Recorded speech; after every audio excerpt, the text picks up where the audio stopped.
आज हम CSS alignment के बारे में देखते हैं। इसके अंदर कौन सी प्रॉपर्टीज आती है और उसे एग्जाम्पल में किस प्रकार अप्लाई करते हैं, और अलाइनमेंट से हम उसे पर्टिकुलर पोजीशन पे ला सकते हैं। ये सारी चीज़ें इस अलाइनमेंट के अंदर आती है।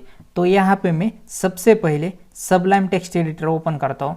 मैं इस फाइल को सेव कर देता हूँ। तो मैंने इस फाइल को .html से सेव किया। मुझे यहाँ पे HTML का बॉडी स्ट्रक्चर चाहिए, तो मैं यहाँ पे टाइटल उसे अपना अलाइनमेंट ही दूंगा। तो यहाँ पे टाइटल देने के बाद मुझे अभी जो भी यहाँ पे CSS लिखनी है वो मैं यहाँ पे इंटरनल CSS लिखने वाला हूँ। तो मैं यहाँ पे स्टाइल टैग ले लेता हूँ और अब मुझे अपना जो भी कोड लिखना है यहाँ पे बॉडी के अंदर लिखना है। तो मैं यहाँ पे क्या करता हूँ, यहाँ पे मैं सबसे पहले हेडिंग टैग ले लेता हूँ और इसी हेडिंग टैग के अंदर मैं एक मैसेज दे देता हूँ। और अब मुझे नीचे एक पैराग्राफ चाहिए, तो मैं यहाँ पे कोई भी आप अपना पैराग्राफ कोई भी टेक्स्ट यहाँ पे पेस्ट कर सकते हैं। तो मैंने पहले से यहाँ पे टेक्स्ट कॉपी किया था, मैंने उसे पेस्ट कर दिया।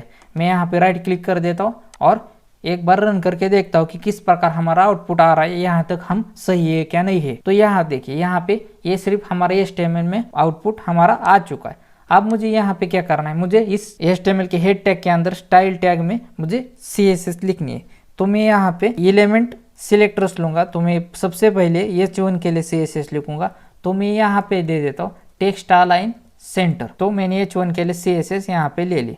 अब मैं क्या कर देता हूँ, यहाँ पे जो अपनी बेसिक प्रॉपर्टीज होती है CSS में, जैसे फॉन्ट साइज हो, ये सारी चीज़ें, तो मैं यहाँ पे फॉन्ट साइज दे देता हूँ इसे। फॉन्ट साइज के बाद मैं इसे फॉन्ट फैमिली दे देता हूँ। तो यहाँ पे मैंने इसे बेसिक प्रॉपर्टीज यहाँ पे दे दी। तो मैं इसे एक बार रन करके देखता हूँ। तो यहाँ पे देखिए हमारा आउटपुट आ रहा है पूरी तरह से। तो अब मुझे क्या करना है, अब मुझे अपने पैराग्राफ के लिए भी CSS यहाँ पे लिखनी है। तो पैराग्राफ के लिए मैं वही सिलेक्टर लूँगा, पैराग्राफ। तो मैं इस H1 सिलेक्टर के बाहर आता हूँ, यहाँ पे पैराग्राफ सिलेक्टर्स ले लेता हूँ और मैं इसे विड्थ दे देता हूँ। मैं क्या कर देता हूँ, इसे विड्थ दे देता हूँ। तो मुझे विड्थ कितनी चाहिए, विड्थ में यहाँ पे 400 पिक्सल दे देता हूँ। विड्थ के बाद मुझे टेक्स्ट अलाइन क्या चाहिए, तो टेक्स्ट अलाइन मुझे जस्टिफाई चाहिए। तो यहाँ पे देखें हम अलाइनमेंट सीख रहे हैं यहाँ पे।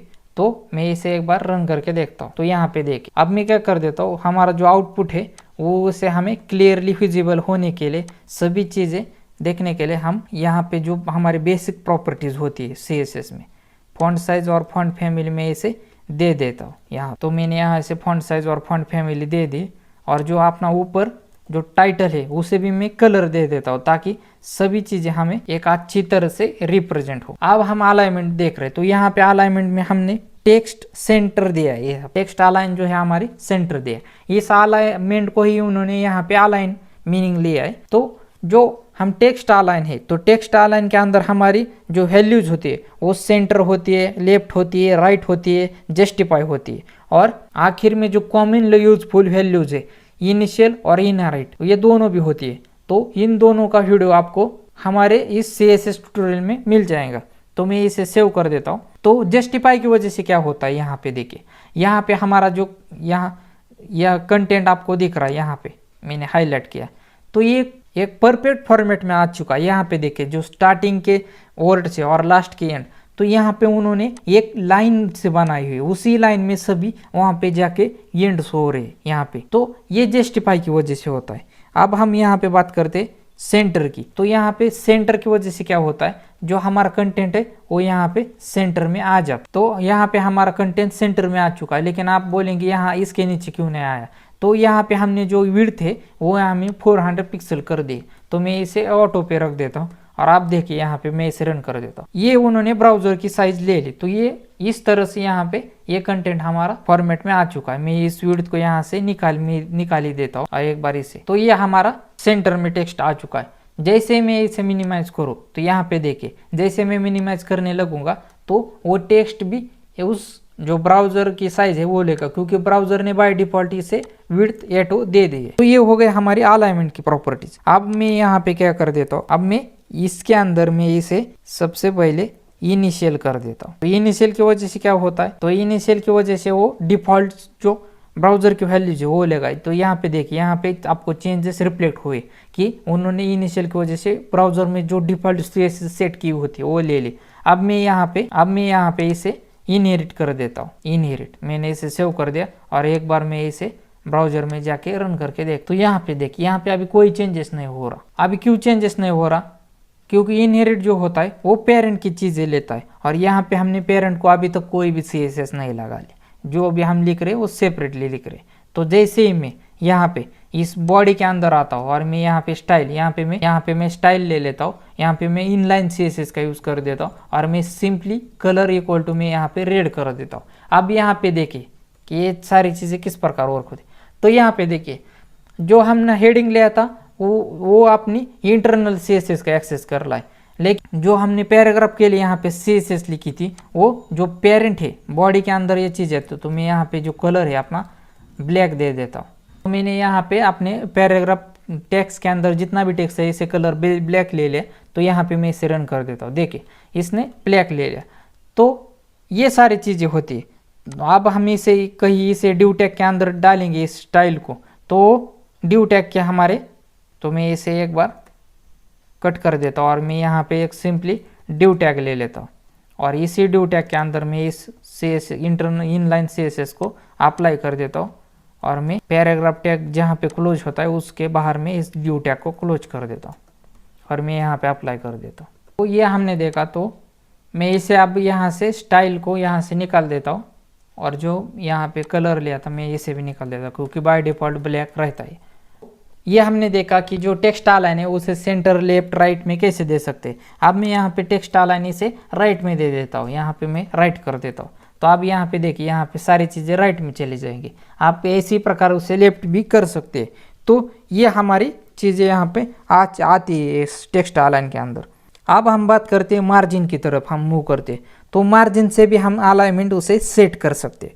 तो वो कैसे सेट करें, अब यहाँ पे मैं देखता हूँ। तो मैं इस टेक्स्ट अलाइन को सिंपली यहाँ से निकाल देता हूँ, और मैं इसे एक बार रन करके देखता हूँ। तो अब मुझे यहाँ पे क्या देनी है, यहाँ पे मुझे मार्जिन देनी। तो मैं यहाँ पे मार्जिन दे देता हूँ, यहाँ पे मार्जिन में 0 दे देता हूँ और ऑटो कर देता हूँ।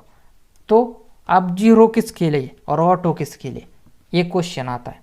तो जो मार्जिन के अंदर जो हमारी CSS की बाय डिफ़ॉल्ट वैल्यूज़ होती है, तो वो सबसे पहली होती है टॉप, सेकंड होती है राइट, थर्ड आती है बॉटम, और फिर आती है लेफ्ट। तो ऐसे 4 यहाँ पे वैल्यूज़ होती है। तो यहाँ पे हमने 2 ही वैल्यूज़ ले ली। तो यहाँ पे टॉप और बॉटम 0 है, और यहाँ पे लेफ्ट और राइट ऑटो है। तो अब मैं इसे रन करके देखता हूँ यहाँ पे। तो यहाँ पे देखिए, यहाँ पे ये चेंजेस हो गए। तो मार्जिन की वजह से भी हम इसे दे सकते हैं।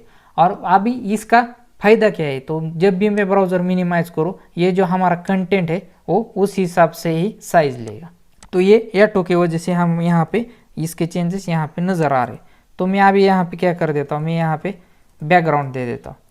तो मैं यहाँ पे बैकग्राउंड, तो मैंने यहाँ पे अपने चुने हुए कलर का यहाँ पे बैकग्राउंड दे दिया। आप यहाँ पे कोई भी बैकग्राउंड दे सकते हैं। तो यहाँ पे मैंने अपना बैकग्राउंड ले लिया है। मैं इसे एक बार यहाँ पे रन करके देखता हूँ।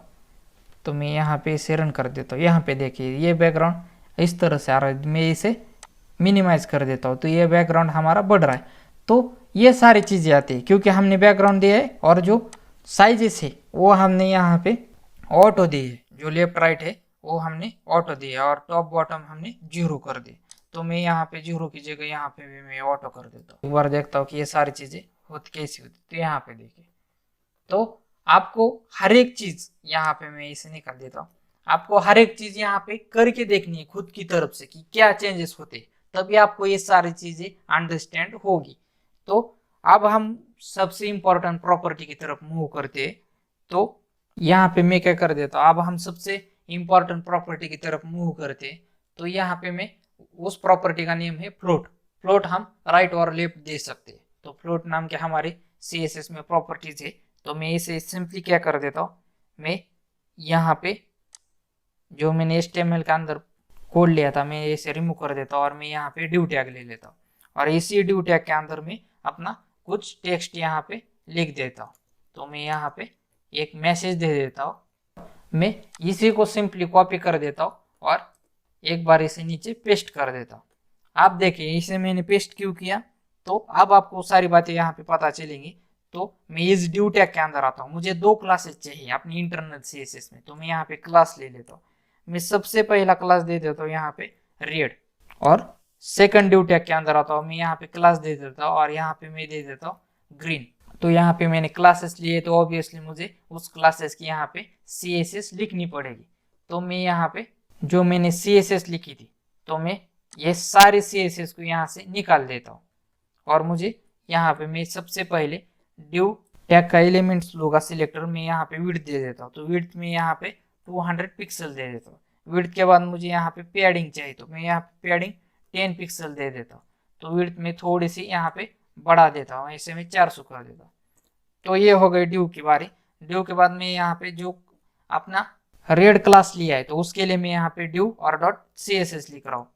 तो मैं उसके लिए यहाँ पे फ्लोट दे देता हूँ, फ्लोट में बाद में दे देता हूँ। यहाँ पे मैं सबसे पहले बैकग्राउंड दे देता हूँ और मैं इसे अपना कोई भी एक बैकग्राउंड इसे अप्लाई कर देता हूँ।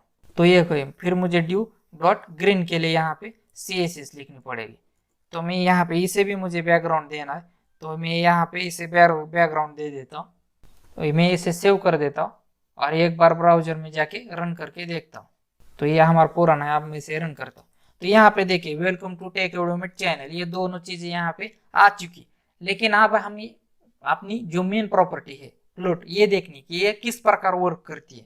तो यहाँ पे मैं अपने सबलाइम टेक्स्ट एडिटर पर आता हूँ। मुझे डॉट रेड और डॉट ग्रीन में ये प्रॉपर्टीज देनी है। तो मैं यहाँ पे इस बैकग्राउंड के नीचे यहाँ पे फ्लोट दे देता हूँ और इसे मैं फ्लोट यहाँ पे लेफ्ट कर देता हूँ और एक बार मैं इसे सेव कर देता हूँ और इसे रन करके देखता हूँ। तो ये फ्लोट यहाँ पे लेफ्ट इसे अप्लाई हो चुकी है। अब मैं उसी तरह से यहाँ पे फ्लोट राइट कर देता हूँ यहाँ पे नीचे और मैं यहाँ पे इसे रन करके देखता हूँ। तो यहाँ पे देखिए ये क्या होगा कि जैसे मैंने फ्लोट लेफ्ट कर दिया तो वो जो हमारा कंटेंट था तो उसी पोजीशन पे हमारा रह गया। उसे हमने एक पोजीशन एक अलाइनमेंट सेट कर दी कि तू भाई लेफ्ट में हो जा, और हमने अगले वाले ड्यू के लिए ये पोजीशन सेट कर दी कि तू भाई राइट में हो जा। तो ये आप हमेशा किसी भी कंटेंट को आप पोजीशन अलाइनमेंट सेट करने के लिए आप फ्लोट प्रॉपर्टी का भी इस्तेमाल कर सकते हैं। तो ये फ्लोट प्रॉपर्टी की वजह से आपको ये सारी चीजें आसान हो जाती है। हम और भी अलाइनमेंट हम पोजीशन से भी सेट करते हैं। तो पोजीशन के लिए हमने एक अलग से मॉडल डिजाइन किया है। तो आपको उस वीडियो के अंदर पोजीशन की क्या क्या प्रॉपर्टीज है और भी पोजीशन की प्रॉपर्टीज है तो हमने उसके लिए सिर्फ सेपरेट अपना CSS पोजीशन नाम का वीडियो बनाया है। तो आपको सारी चीजें उस वीडियो में पता चले। इस चैनल को सब्सक्राइब करके बेल आइकॉन हिट नहीं किया तो वीडियोस आपको मिलेंगे नहीं और आपको बार बार ढूंढना पड़ेगा। ये ट्यूटोरियल की सीरीज आपको अच्छी लगी तो आप लाइक करें और शेयर उनको करें जिनको इस प्रकार के वीडियोस से बेनिफिट हो सकता है। मेरे साथ जुड़े रहने के लिए आप सबका प्रेम पूर्वक बहुत बहुत धन्यवाद।